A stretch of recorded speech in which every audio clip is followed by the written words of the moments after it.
Good morning.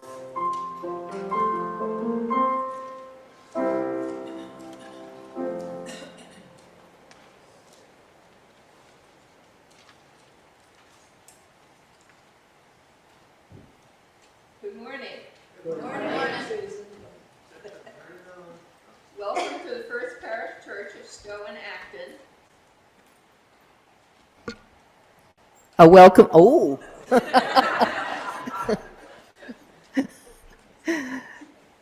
a welcoming congregation. And wait, hold on. I need to start over again. Good morning. And welcome to the First Parish Church of Stowe and Acton, a welcoming and spiritual community. My name is Susan Avery, and I serve on the worship committee at FPC. For those visiting FPC for the first time, we welcome you. Please let us know you are here by filling out one of our visitor information cards in the pews.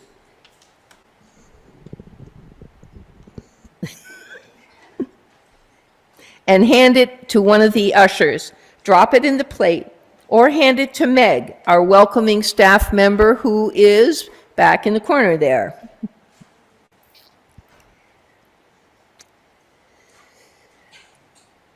Our minister, staff, and board are listed on the front of the order of service. Please feel free to ask me or any of these people for more information. If you would like a large print order of service or hymnal or an assisted listening device, please ask our ushers. Our assisted listening devices are small radios. Anyone is welcome to use one of these to listen to the service from another space in or around our building. After the service, please join us for coffee and conversation in our fellowship hall, which is one level down at the other end of our building, that way, or in a breakout room if you're joining us online. I'd like to draw your attention to the announcements in our order of service and also invite you to check out our webpage for more information. You can also sign up there for a newsletter and email alerts. In particular, I want to remind you about our holiday gift drive for Renewal House and Voices Against Violence, 2 domestic violence shelters. It's managed by a sign-up genius, which you can find by going to our webpage, and on the right there are the various things going on, and the gift drive is there, and it's a long list, and about the top half is pretty well filled, but the bottom half is pretty unfilled. So go to the sign-up genius, scroll down to the bottom, towards the bottom, and choose a gift to give. And now let us come together for a time of community, singing, and worship.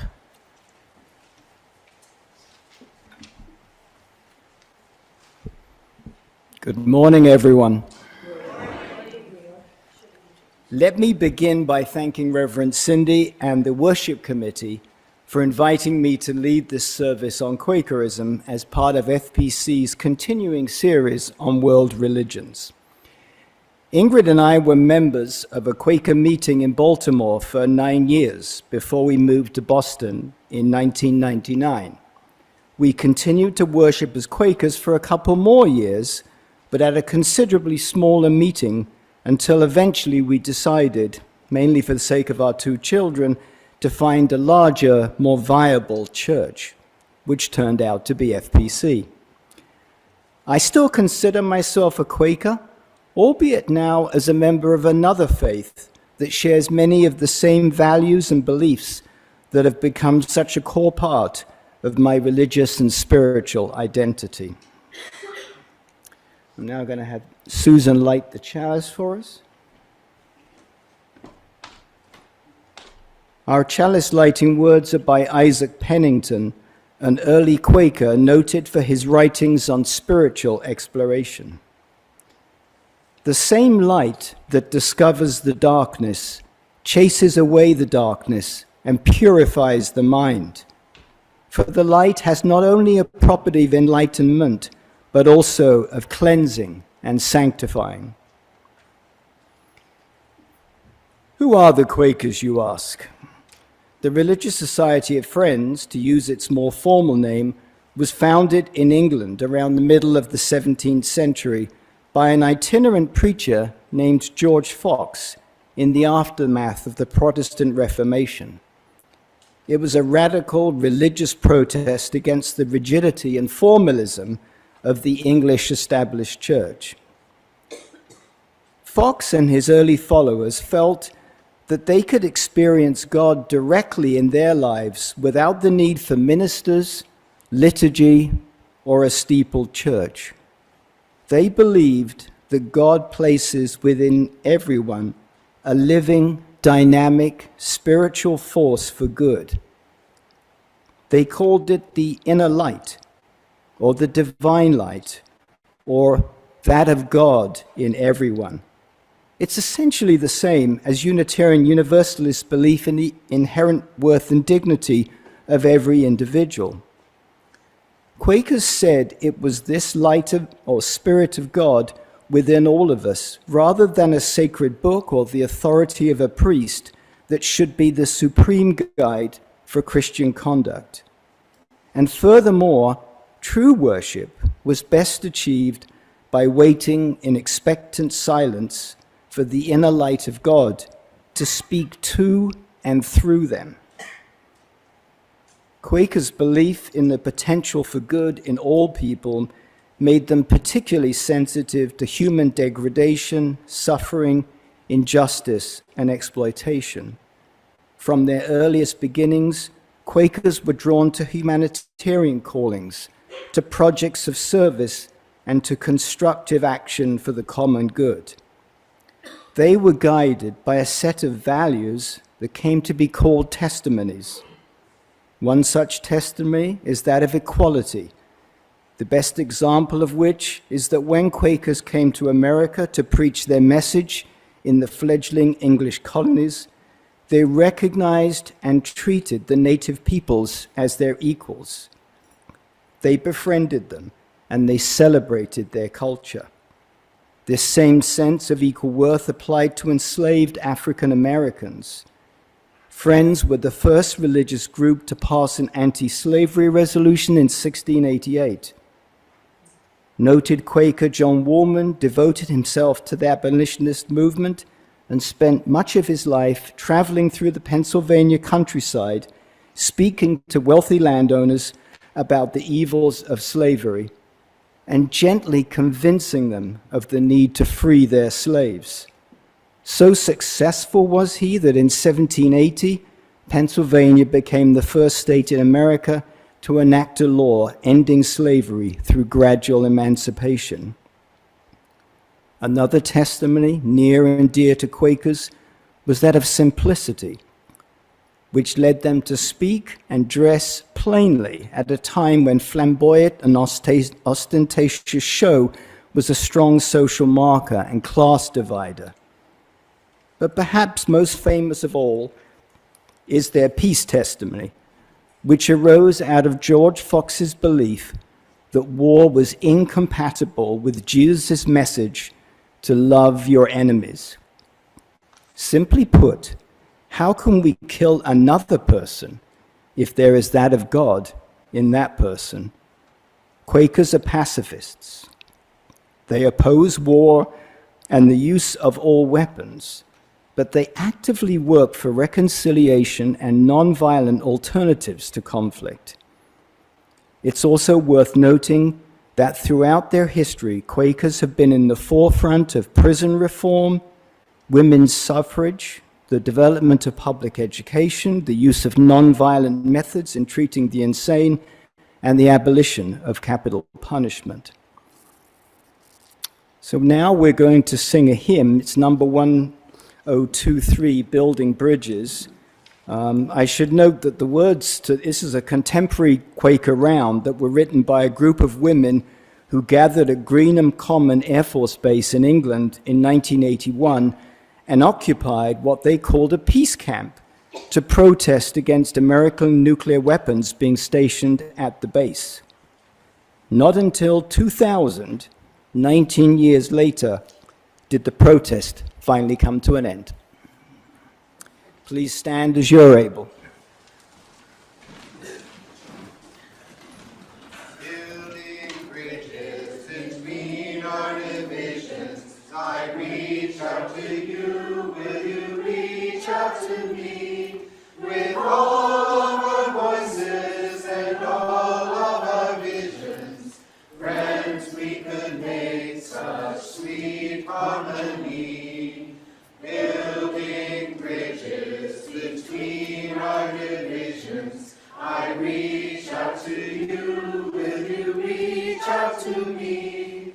With all of our voices and all of our visions, friends, we could make such sweet harmony. Building bridges between our divisions, by building bridges between our divisions, by building bridges between our divisions, by building bridges between our divisions, by building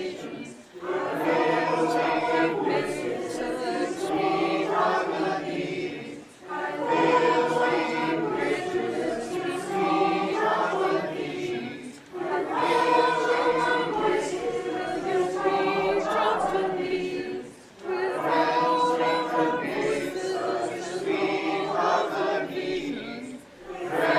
building bridges between harmony. Friends, we could make such sweet harmony. Now please remain standing and join me in the covenant and affirmation. Love is the spirit of this church, and service its law. This is our great covenant, to dwell together in peace, to seek the truth in love, and to help one another.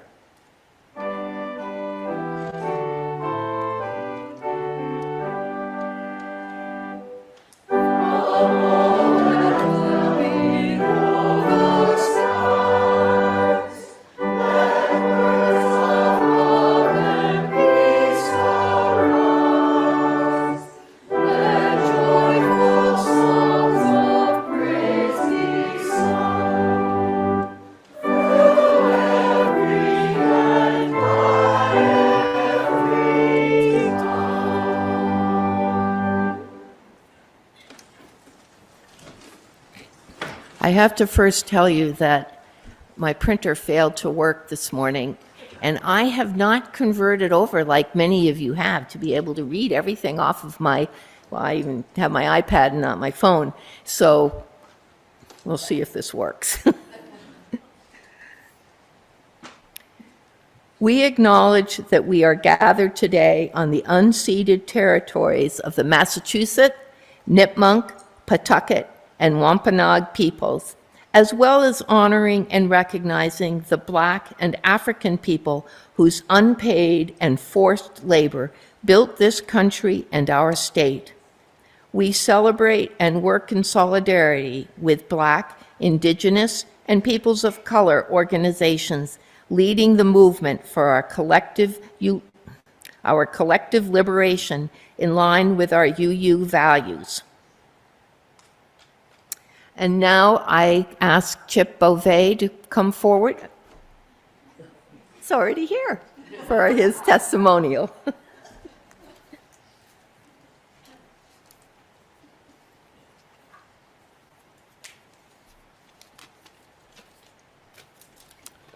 Good morning.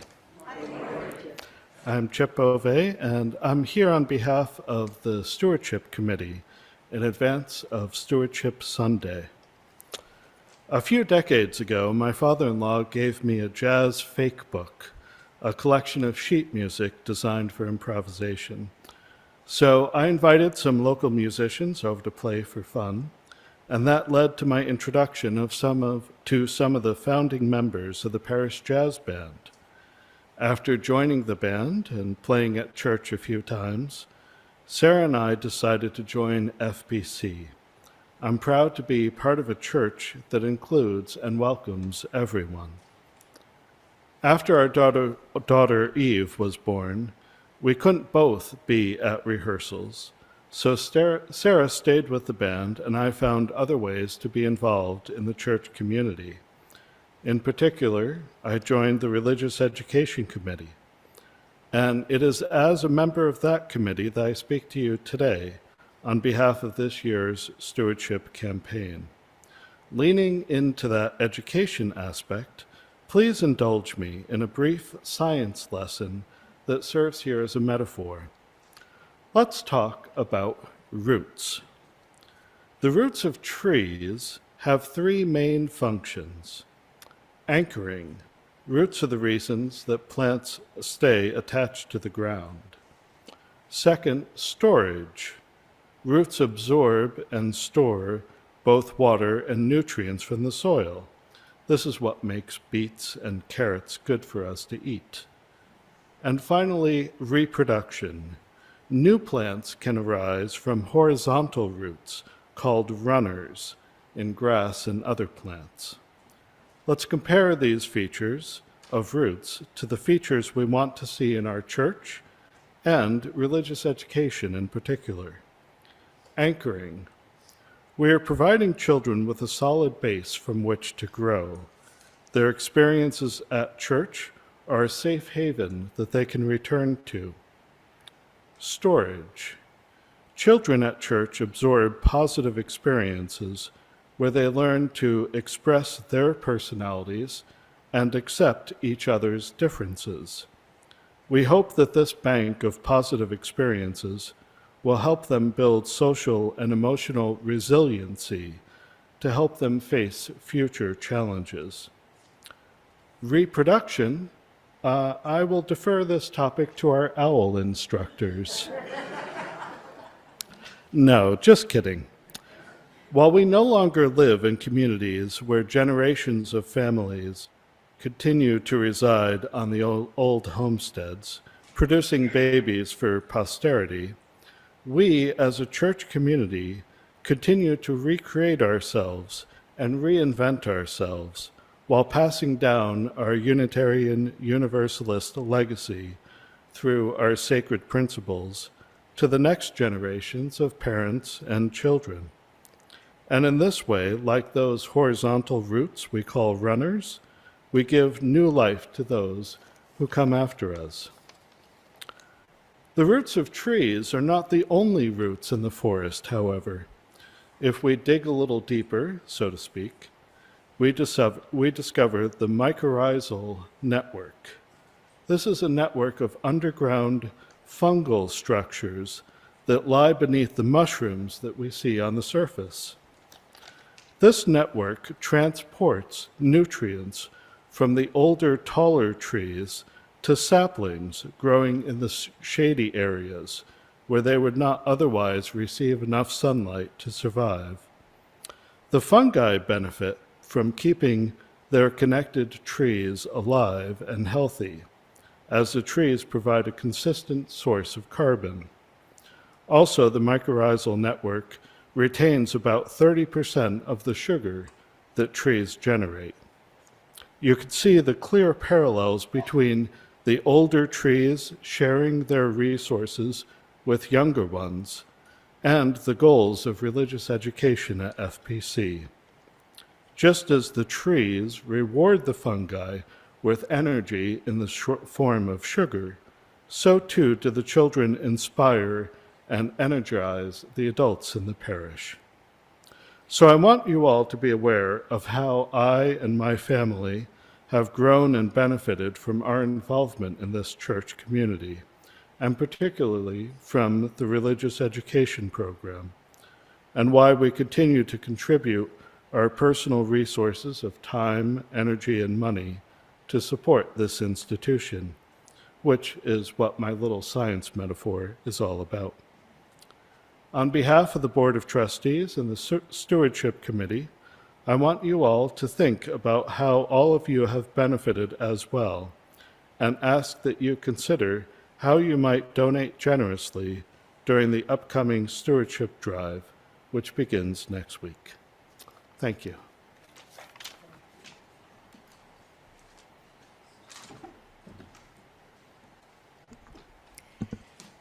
Now is the time in our service when we share the joys and sorrows that we carry with us today. We will start with our lay minister, Kate Hart, who will read any that the lay ministers have received.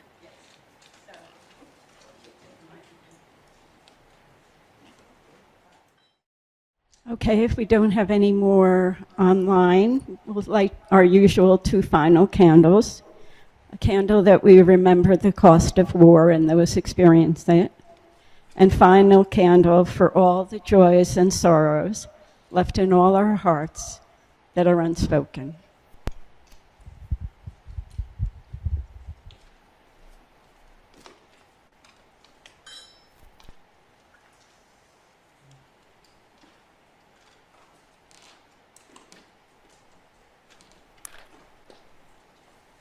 Right from the outset, Quakers were persecuted and discriminated against in England for their religious beliefs.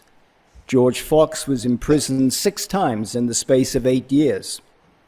Many of his followers fled to the American colonies in search of religious tolerance, but even here they were met initially with cruelty and oppression. Mary Fisher and Anne Austen were among the first to arrive in Massachusetts in 1656, but were quickly jailed and sent back to England. Others soon followed in their place, but they too were banished, fined, whipped, imprisoned, or even in a few instances executed for their beliefs, including Mary Dyer, who was hanged on Boston Common in 1660.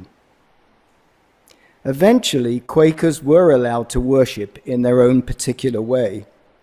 Most notably, when King Charles II granted a huge tract of land to prominent Quaker William Penn in 1681, many settled in what became the Pennsylvania colony. A champion of civic and religious liberties, Penn saw this holy experiment, as he called it, as a way to apply Quaker principles to government. He conferred freedom of speech and worship on everyone, as well as trial by jury and annual political elections. By 1700, the Quakers were the single biggest religious group in America. These Quakers organized themselves into what they called meetings, worshiping every Sunday in simple meeting houses with pews arranged on 4 sides of a square, all facing inward to reflect that there was no single leader, but instead that everyone potentially was a minister. And so worship continues in this way today. Friends arrive at their meeting house and settle into silence. They embark on a process of centering, allowing their minds and bodies to relax so that the inner light can envelop them, manifesting God's presence and move them to get up and speak from a spiritual leading, if so driven. After such a message has been spoken, the meeting falls back into silence to contemplate what has been said, and the process of centering and listening for the inspiration of the inner light begins all over again. Rufus Jones, another well-known Quaker theologian, expressed it beautifully this way: friends gather in silence in order to feel and hear before they speak. They try to leave behind the problems of house and office, of business and duty, of worry and perplexity, to settle into deep calm with an intensity beyond speech, and to feel the currents of the divine life circulate through them and refresh and revitalize them. Incidentally, the term Quakers comes from the trembling many said they felt when the inner light of God forced them to their feet to deliver a particular message. So now, let's settle into the next 5 minutes and go into a period of extended silence to connect deep within ourselves, to reflect on our thoughts and leadings, and hopefully to emerge feeling refreshed and revitalized.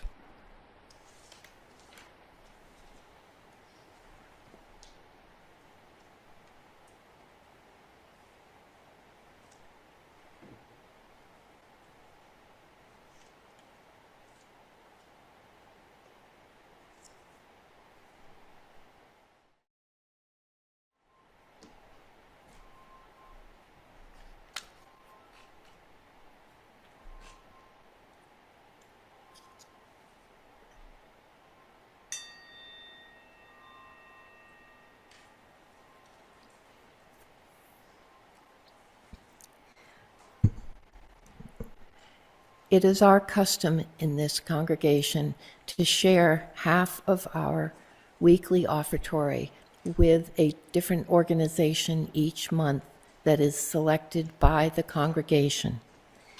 This month, we share it with the African Community Center of Lowell, which is a wonderful organization supporting recent African immigrants living in the Lowell area. Please give as generously as you can.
Will you fight for the Lord? But you can't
That's actually a song that is sung by Quaker children. But I think it has a profoundness that it was just wonderful to hear it again.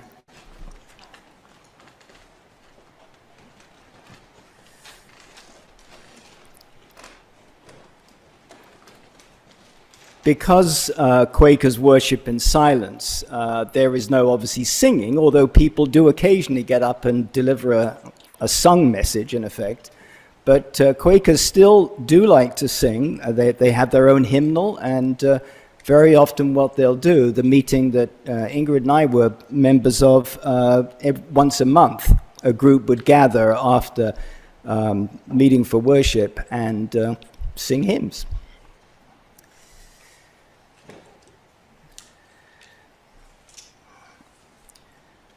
After Pennsylvania's holy experiment failed in the wake of the separation of church and state in the early 1800s, Quakerism began to decline. Just like Unitarian Universalism, it was subject to a series of splits and divisions, largely due to differences over theology and governance. Although another key factor was many Quakers' unwavering belief in the peace testimony. As pacifists, they had refused to serve in either the American or British forces during the American Revolution, leading to accusations on both sides that they were being disloyal. Some Quakers were even expelled from their meetings because they had felt compelled to military service. By the turn of the 20th century, the number of Quakers in America had halved, although in the course of the next 100 years, the movement spread to Africa and other parts of the world, albeit in a more programmed form of worship, with orders of service and sometimes even a minister or leader. As a result, the majority of the 400,000 Quakers worldwide are now Africans, with only about 75,000 remaining in North America, which equates to roughly half of the present number of UUs on this side of the Atlantic. Nevertheless, the impact of Quakerism greatly exceeds its actual numbers, mainly through the sheer extent of its humanitarian activities. Its call to work and service in support of Quaker ideals and beliefs remains a potent force for good throughout the world. If there is that of God in everyone, how can we Quakers allow people to live under oppression or in poverty? How can we tolerate racism or sexism? And how can we possibly stand by and see people killed through violence and warfare? It cannot be overstated how central the peace testimony is to Quaker belief and practice. It goes right back to its founding by George Fox, when he told Oliver Cromwell's Commonwealth Commissioners in 1650, at the height of the English Civil War, that he, quote, lived in the virtue of that life and power that took away the occasion of all wars, unquote. And consequently, he could not accept a captaincy in the parliamentarian army. 10 years later, following the restoration of Charles II to the English throne, Fox made his famous declaration that, quote, we utterly deny all outward wars and strife and fightings with outward weapons for any end or under any pretense, and this is our testimony to the whole world. The Spirit of Christ, by which we are guided, is not changeable, so as once to command us from a thing as evil, and again to move unto it.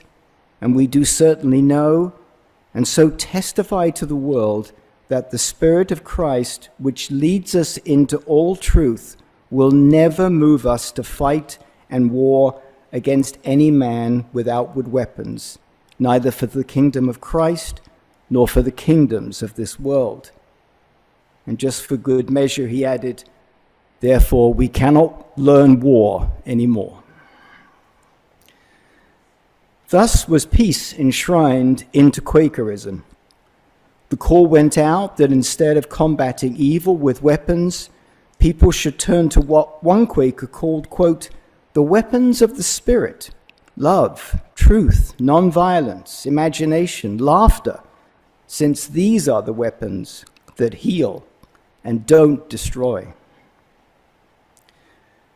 But many years later, friends, especially those in Britain, faced a huge dilemma with the outbreak of the First World War in 1914, a massive conflagration that quickly engulfed all of Europe. Conscientious objection to military service had been established in England since the mid-18th century, with Quakers exempted from having to serve. But many Quakers felt that they couldn't just opt out. They had to do something to alleviate the terrible suffering on the battlefields and the horrors experienced by civilians literally caught in the crossfire. So large groups of Quakers answered the call. They became stretcher bearers, evacuating the dead and the wounded, medical staff assisting in field hospitals, and relief workers laboring with the peasants in the field. Refusing to take sides, they volunteered their services wherever it was needed. They even helped to supply food aid to German children, working in cooperation with German social agencies. When the United States entered the war in 1917, Quakers on this side of the Atlantic responded by forming the American Friends Service Committee, the AFSC, as an alternative for those refusing military service on the grounds of conscientious objection. Despite a prevalent feeling that the First World War would be, quote, the war to end all wars, and despite the advent of the League of Nations, later to become the United Nations, political tensions in Europe escalated into the Second World War. Once again, the AFSC and its British counterpart, the Friends Service Council, played a huge role in providing essential non-military relief, aid, and active service. As a result, the two organizations were jointly awarded the Nobel Peace Prize in 1947, quote, for their pioneering work in the international peace movement and compassionate effort to relieve human suffering, thereby promoting the fraternity between nations. To this day, the AFSC remains one of the world's most prominent wartime relief agencies outside of the United Nations. Its work in Gaza in the course of the last year has been quite extraordinary. Despite facing grave personal losses, the AFSC has still managed to provide life-saving aid to more than 1.3 million displaced people. Food for 750,000 of them, drinking water for a further 500,000, hygiene kits for 50,000, and recreational activities for 20,000 children. Headquartered in Philadelphia, the AFSC has 9 regional US offices, 4 international divisions, and active operations in 18 countries. Its programs include nuclear disarmament, non-military alternatives to conflict, campaigning for the rights of undocumented workers and refugees, and advocating for those who are hungry, poorly housed, homeless, or unemployed. Other Quaker organizations are worthy of mention. The Friends Committee on National Legislation was set up in 1943, largely to seek support for the rights of conscientious objectors during World War II, and out of a deep concern over the pervasive role of US military policy on American life. Its role as a lobbying group has subsequently broadened to include a wide variety of peace, economic, environmental, and social justice issues. There's also the Alternatives to Violence program, AVP, begun in 1975 in a New York jail by a group of Quakers from the local community, which has grown into a huge interdenominational organization that runs workshops in prisons all across the country, empowering inmates to lead nonviolent lives through affirmation, respect for all, community building, cooperation, and trust. Several members of this congregation have actively participated in the AVP. Quakers have argued that the more we practice and advocate for peace on an international level, the more likely we are to find it within our community, within our family, and most important of all, within ourselves. Which brings us back to the Quakers' very own spiritual worship. The noted Quaker historian John Puncheon expressed it this way, quote, "The development of Quaker testimonies is possibly the clearest example of how the spiritual formation through silent waiting actually works. The testimonies express the public or political aspects of Quaker faith. Ever since I first came to Friends, I was attracted to the testimonies as an ideal. I wanted to belong to a church which made the rejection of warfare a collective commitment and not just a personal option. The seed that was sown in my mind and my politics germinated and struck root in my soul and my faith," unquote. It is this confluence of deep spiritual worship and selfless commitment to humanitarian service that first attracted me to Quakerism and continues to exert such a profound impact on my life. Now let us sing hymn number 108, "My Life Flows On in Endless Song." This isn't a Quaker hymn per se, but it's become a firm favorite with many in Quaker meeting houses.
Today's benediction is from George Fox.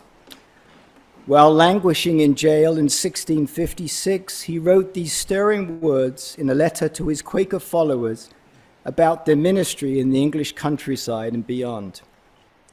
Be patterns, be examples in all countries, places, islands, nations, wherever you come, that your carriage and life may preach among all sorts of people and to them. Then you will come to walk cheerfully over the world, answering that of God in everyone, whereby in them you may be a blessing and make the witness of God in them to bless you.